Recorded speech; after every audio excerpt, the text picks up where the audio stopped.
Platform में स्वागत है आप सभी के लिए। फिर एक नई नेक्स्ट क्लास नंबर 65 लेकर आया हूँ, जो हिंदी साहित्य का जो टॉपिक वाइज टीजीटी पीजीटी हो या अन्य एग्ज़ाम वगैरह हो रहे हों, चाहे वो किसी स्टेट के हों या चाहे यूपी स्टेट के हों, सभी में ये क्लास बहुत ही महत्वपूर्ण है।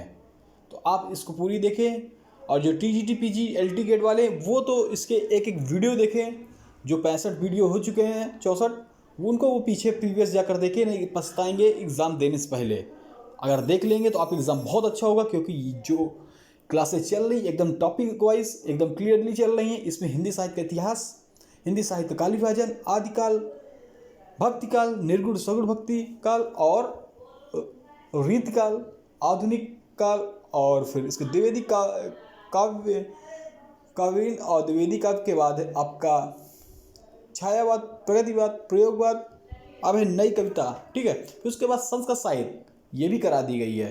तो चलिए स्टार्ट करते हैं। उससे पहले अगर आप सभी के लिए चैनल निःशुल्क और आपका ही चैनल है ये, तो आप इस चैनल को सपोर्ट करिए। सपोर्ट करने के लिए क्या है, चैनल को सब्सक्राइब कर लिए, लाइक और शेयर कर दिए। आपको प्रतिदिन चाहे टीजीटी पीजी एलटी गेट हो या यूपी ट्रिपल सी पेट का एग्जाम हो रहा है, ये वीडियो हो या कोई भी अन्य ऐसा एग्जाम है, उसके लिए निःशुल्क क्लासें होंगी, उसका कोई पे नहीं है। ठीक है, तो आप चैनल को सपोर्ट करिए, इसके लिए चैनल सब्सक्राइब करिए, बेल आइकन दबाइए। और उसके साथ साथ आपको विद्यार्थी दैनिक जीवन से कोई भी जुड़ी हुई सूचना हो, चाहे जिसमें भर्ती संबंधी हो, नियुक्ति संबंधी हो, या रिजल्ट हो, या और कोई ऐसी जो विद्यार्थी जीवन हित के लिए न्यूज़ होती है, वो सभी आपको एग्जाम में सबसे पहले प्रोवाइड करेगा। चैनल को लाइक करें, शेयर करें, सब्सक्राइब जरूर करिए, तभी आपको क्लासें मिल पाएंगी, तभी सूचना मिल पाएगी। उसके बेल आइकन दबा दें। चलिए स्टार्ट करते हैं।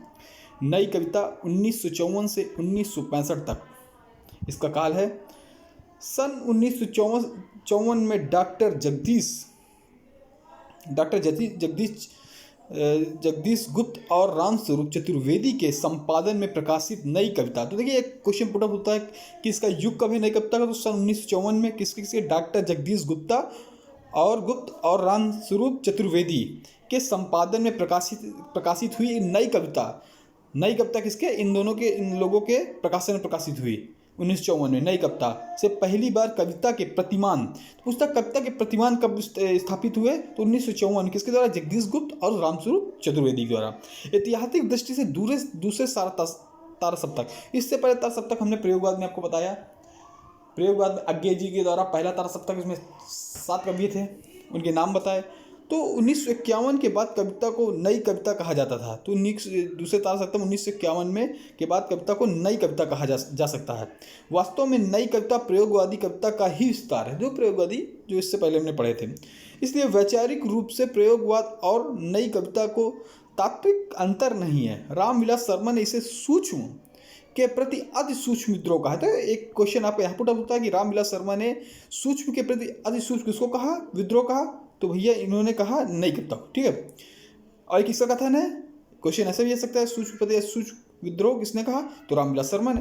नई कविता के प्रवर्तक डॉक्टर जगदीश गुप्त के अनुसार नई कविता प्रयोगवादी यथार्थ का आघात से उत्पन्न छायावाद स्वप्न भंग के बाद की कविता है। तो जो छायावाद के जो स्वप्न भंग के बाद जो छायावाद का जब अंत हुआ, तो उसके बाद की जो कविता है वो नई कविता है। नई कविता के लिए अकविता, भूखी पीढ़ी कविता, अस्वीकृत। तो और अब आधुनिक काल में आपने मैंने बताया था, आधुनिक काल जहाँ से भारतीय स्वतंत्रता सेना 1857 की जो क्रांति हुई थी, जिसमें देश प्रेम के लिए कवियों का लिखा जाना, वो सब था। उसके बाद सबका धीरे धीरे वास्तव में उनके बाद आधुनिक के बाद अंत हुआ, आया द्विवेदी काव्य आया, फिर उसके बाद छायावाद आया, प्रगतिवाद आया, प्रयोगवाद आया, अब नई कविता का चलन हो रहा है। ठीक है, नई कविता की कविता, भूखी पीढ़ियों कविता, आश्रित कविता के कई नाम आंदोलन चले। तो आंदोलन ये किसमें चले, तो भैया ये नई कविता पे आंदोलन चले, किंतु वे सब समय के साथ महत्वहीन हो गए। नई कविता आज भी अपना अस्तित्व बनाए हुए है।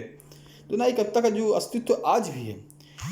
ठीक है, अज्ञे के संपादन काल में ही तीसरा तारा सप्तक। तो अज्ञे के जो संपादन काल हुआ, तीसरा तारा सप्तक। तो प्रथम तारा सप्तक आपने देखा था, प्रथम तारा सप्तक अज्ञे का स्टार्ट हुआ था प्रयोगवाद से, फिर दूसरा ये नई कविता से। तीसरा तारा सप्तक 1959 ईस्वी और चौथा 1978 ईस्वी, चौथा 1978 ईस्वी प्रकाशित हुए। इन सप्तकों के नए कवि कहे जा सकते हैं। तो इन सप्तकों के नए कवि किसमें कहा जा सकते हैं? तो आगे के जो तीसरा और चौथा तारा सप्तक था। तीसरे तारा सप्तक के कवि कौन से हैं देख लेते हैं। प्रयाग नारायण त्रिपाठी, कुंवर नारायण और कीर्ति चौधरी और केदारनाथ सिंह 80 का घाट, इनकी बहुत फेमस है। मदन वत्सायन, विजय देव नारायण शाही और सर्वेश्वर दयाल सक्सेना, इनकी बहुत मोस्ट इंपॉर्टेंट, इनकी सभी की मैं बता चुका हूँ। लेकिन इसके साथ साथ मैं नई कविता के जो रचनाएं हैं, फेमस रचनाएं और कवि, उनके बारे में भी बात करूंगा। चौथे तारा सप्तक के कवि देख लेते हैं। इसमें हैं अवधेश कुमार, राजकुमार कुंभज, स्वदेश भारती, नंद किशोराचार्य, सुमन राजे, श्री राम वर्मा या राजेंद्र किशोर। जीवन के प्रति आस्था, यथार्थ की सच्ची अनुभूति, लघु मानव की प्रतिष्ठा, बौद्धिकता, विद्रोह चेतना और ईश्वर में अनास्था। तो ईश्वर में अनास्था थी, नई कविताओं की प्रमुख प्रतिभा थी। इसमें विद्रोही चेतना था, बौद्धिकता था, प्रतिष्ठा था, अनुभूति थी। और ये चीज़ डालकर हटाकर इन्होंने अगर डाल दिया 3 पॉइंट डाल दिए इन्होंने नई कविता के, और चौथा डाल दिया इन्होंने प्रयोगवादी कविता का। तो पूछ लेगा कौन सा नहीं, तो चौथा जो प्रयोगवादी कविता का पॉइंट है वो नहीं। जैसे इसमें विद्रोह की चेतना, बौद्धिकता, ये सब आपको नई कविता में मिलेगा, ठीक है।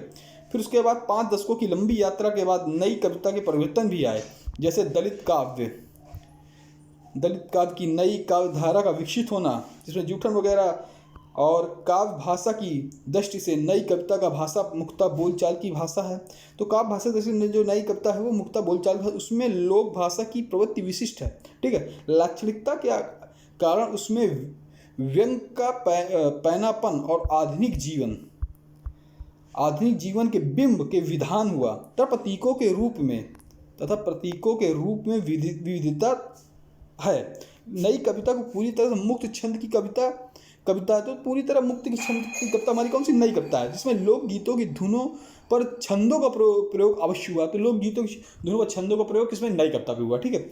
नई कविता का प्रमुख रूप से मुक्तक रूप में, तो मुक्तक रूप हम देखते चले आ रहे हैं आधुनिक काल के बाद से, तो मुक्तक रूप का प्रयोग हमको मिलता चला रहा है। किंतु कथात्मक लंबी कविताओं का चलन इसी की देन है। चलिए इसके प्रमुख कवि और रचनाएं देख लेते हैं, जिसमें से अज्ञेय जी इसके प्रमुख हैं।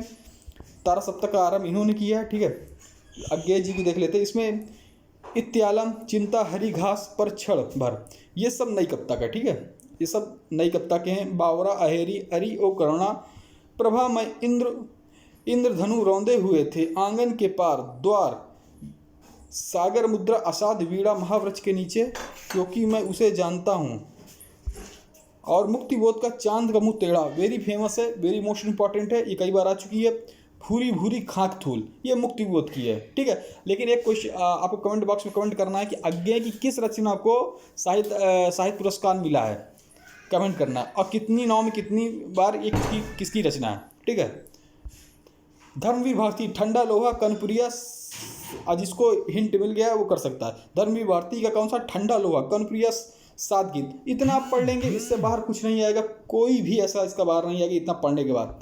भवानी प्रसाद मित्र का गीत फरोज, सन्नाटा, सतपुड़ा के जंगल, बुनी हुई रस्सी, भवानी प्रसाद मित्र, बुनी हुई रस्सी, कमल के फूल, सन्नाटा, टूटने का सुख, चकित है दुख, परिवर्तन जिए सतदल, इदनम व्यक्तिगत।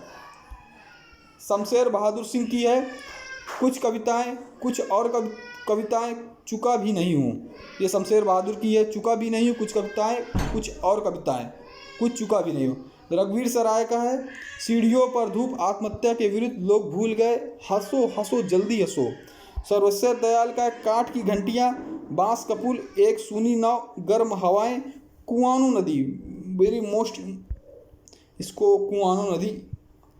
और सर्वेश्वर दयाल के ये काठ की सूनी खूटियों पर, बहुत मोस्ट इंपॉर्टेंट है, खूटियों पर टंगे। लेकिन इतना आपको याद करना, ये सभी इंपॉर्टेंट है। कुंवर नारायण सिंह के चक्रव्यूह, हम तुम, आत्मजाई, आमने सामने, धूमिल, संसद से सड़क तक, मोस्ट इंपॉर्टेंट, बहुत बार हर एग्जाम में पूछा गया है। तो आप किसी भी एग्जाम की तैयारी कर रहे हैं, इसके लिए सभी के लिए बहुत मोस्ट इंपॉर्टेंट है। LT गेट हो, चाहे TGT PGT, किसी राज्य TGT PGT हो, या शिक्षक भर्ती हो, या सुपर टेट हो, सभी के लिए। तो इस चैनल को लाइक करें, सब्सक्राइब करें, सपोर्ट करें। धन्यवाद।